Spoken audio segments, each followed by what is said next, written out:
10 નંબરનો ક્વેશ્ચન જોઈ લો. સર તમે ગ્રાફમાં કેવી રીતે બનાવો તમારો મતલબ કેમ કે આને મેં કાપી નાખા એટલે મેં ખબર પડે તમને કે આ ગ્રાફમાં કેમ નહીં કર્યું, કેમ કે આને કટ કરીને છે ને અહીંયા મૂકવા પડે મારે. આ એક વાર 30 પોઈન્ટ આ બાજુ આવે ને, 45 પોઈન્ટ કઈ જગ્યાએ આવે.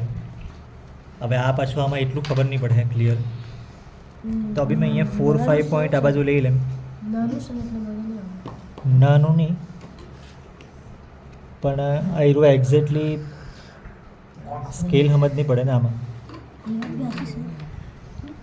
ચાલ નહીં કંઈ નહીં, 4-5 પોઈન્ટ આ બાજુ. આન્સર 24 આવે ને, આનો આન્સર ખબર છે 24, તમને બી ખબર છે, તો ખાલી આપણે વેરીફાઈ કરી દઈએ. બીજો પોઈન્ટ આવ્યો છે. ત્રીજો પોઈન્ટ કયો છે વીર?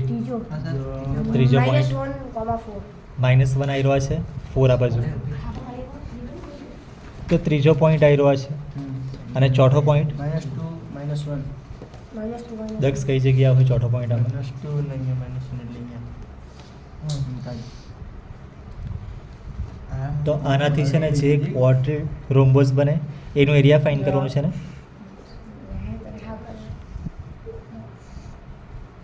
યસ, આનું એરિયા ફાઇન્ડ કરવાનું 4 ઓપ્શન તને આપેલા હોય. સાંભળ એમ ઓપ્શન એ રાઈટ હતો દક્ષ, આમાં 4 ઓપ્શન આપેલો હોય 25, 50, 75 ને 100, તો તું કયો ઓપ્શન ટીક કરે? 25, 50, 75 ને 100, તો તું કયો ઓપ્શન ટીક કરે? એક બી નહીં પણ 24 આનું એરિયા એપ્રોક્સિમેટ તમને 25 ના આસપાસ હોય તો એવું દેખાય ને તમને. એકચ્યુઅલી 4 ઓપ્શન રોંગ છે, પણ એપ્રોક્સિમેટલી 25 ના આસપાસ હોય તો એવું દેખાતું જ હશે ને, તો 25 ટીક કરી મૂકો ને. એમ એક બી ના ઓપ્શનમાં મળે જ નહીં. એટલે મેં તમને કીધું છે કે આ વાત તમને એપ્રોક્સિમેટ એરિયા ખબર પડવા જોઈએ. તમે એમ કહી કે અમુક લોકોને છે ને એ બી નહીં ખબર હોય, એ લોકોને પૂછે ને કે અહીંથી તમારું ઘર કેટલું દૂર, તો નહીં ખબર. નહીં ખબર એવો કિલોમીટર દૂર હા, એમ કિલોમીટર કે 1 કિલોમીટર કે 1.5 કિલોમીટર એપ્રોક્સિમેટ આન્સર તો તમને ખબર હોવો જોઈએ ને. બસ તો એટલું ખબર હોવા જોઈએ એમ. અમુક લોકોને નહીં ખબર હોય, તો એટલા એરવા જરાક છે. જો આનું એરિયા ફાઇન કરવાનું ને, તો આના છે ને મેં 4 ભાગ કરી દેવા. પણ 4 ભાગ કેવી રીતે કરું? આ છેલ્લું છે એટલે મેં કરાવી દઉં.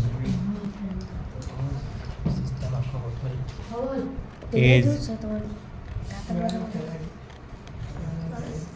કાતર બી છે એટલે જો તું વધારે બોલે ને, હા એ જ વધારે બોલે એટલે પતી ગયું. વધારે હશે એટલે બી પતી ગયું. શ્રેયસ શું કહી હું એમ કે બોર્ડમાં 70% લી ઓફ ઇન્ટરનલ વગર એટલે ઇન્ટરનલ 20 એટલે ગણ્યું તને 90% યસ, આના પરથી એરિયા કેવી રીતના ફાઇન કરીએ? યસ બોલ આના પરથી એરિયા ફાઇન કરવાનો છે. આ પેપર કટ કરીને એરિયા ફાઇન કરવાનું છે ને તમને 8th સ્ટાન્ડર્ડમાં કે 7th સ્ટાન્ડર્ડમાં આવે. નહીં આવેલું નહીં આવેલું 100% નહીં આવેલું. એકચ્યુઅલી છે ને, એકચ્યુઅલી આવી એક બુક હોય તેમાં આવી રીતના એરિયા ફાઇન કરે. જો આનો એરિયા મેં કેવી રીતના ફાઇન કરું એ મેં તમને જુગાડ કરીને, આનો એરિયા કે આનો એરિયા ઇક્વલ જ હોય ને, ઇક્વલ જ હોય. મેં આ બાજુ આવું ડ્રો કરું, આના 4 ભાગ કરું. 4 ભાગ કેવી રીતના કરું ખબર? હમ એના પોઈન્ટ જોઈન કરી દે. વાવ વોટ ઇઝ સ્લેર અને આ 2 પોઈન્ટ જોઈન કરી દે.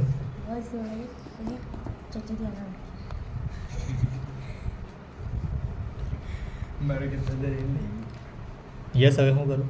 કાપી લાગી કાપી કરે સર કે વળી કે હરકું પણ હું બોલા તમને આ ગોઠવે ને એટલે ખબર પડે.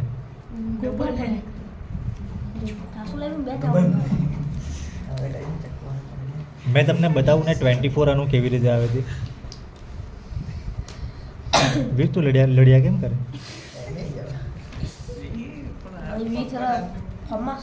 જો આ 24 કેવી રીતના હવે બતાવી દે. આ કેમ મૂકેલું હતું પહેલાં?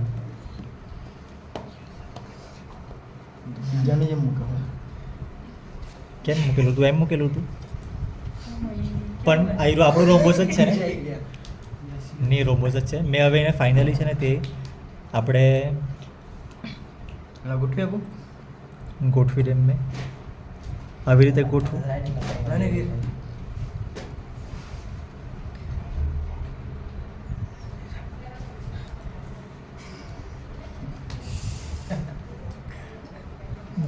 આ બી નહીં આવ્યા કરે. આવી ગયું છે આયરું આ.